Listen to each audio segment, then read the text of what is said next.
Ordiziaren 750. urteurrena dela eta antolatutako itzali sortaren barnean, Jesus Ibarluzeak Inma proiektuari buruzkoa eskaini zuen Barrena Jauregian.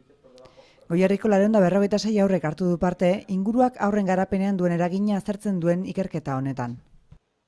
Inma da infantzia, erderaz titulua edo izena, zeren estatu mailan egiten den ikerketa bat da, eta orduan esan nahi du Inma, infantzia y medio ambiente. Euskaraz ina izango zen, baina orduan hor ikertzen duguna da ingurumeneko kutsatzailek edo esposizioak ze eragina daukaten umearengan. Bai, haurdunaldian, intrauterinoa, eta bai, gero umea jaiotzen denean, bere garapenean. Orain umeak 11 urte dauzkate, eta jarraituko dugu, bai guk eta beste kohorte guztiak, ze gu gara talde bat, baina badago beste talde bat Oviedon, Sabadellen, Valentzian, Menorkako Irla eta Granadan. Eta orduan, denon artean sortzen dugu edo eratzen dugu Inma proiektua.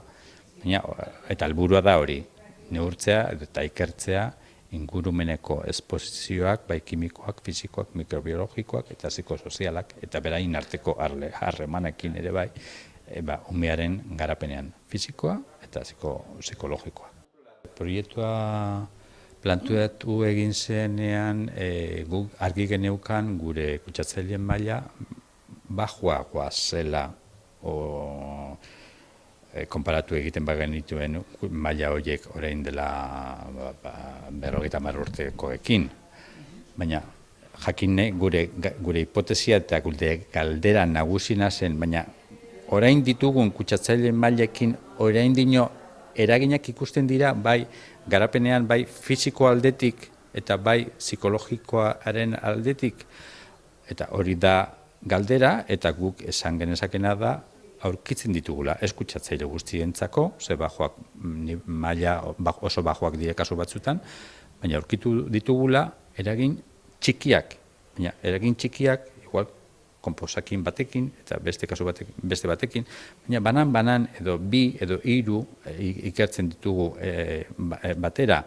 Baina asuntua da, ingurumenean faktore pila bat ditugula, ez bakarrik kimikoak, eta fisikoak, eta baita familian edo psikosozialak, eta orduan denak izan behar ditugula kontuan, eta orduan esan genezake, gauza batzuk hobetu egin ditzakegula, ez? Osea,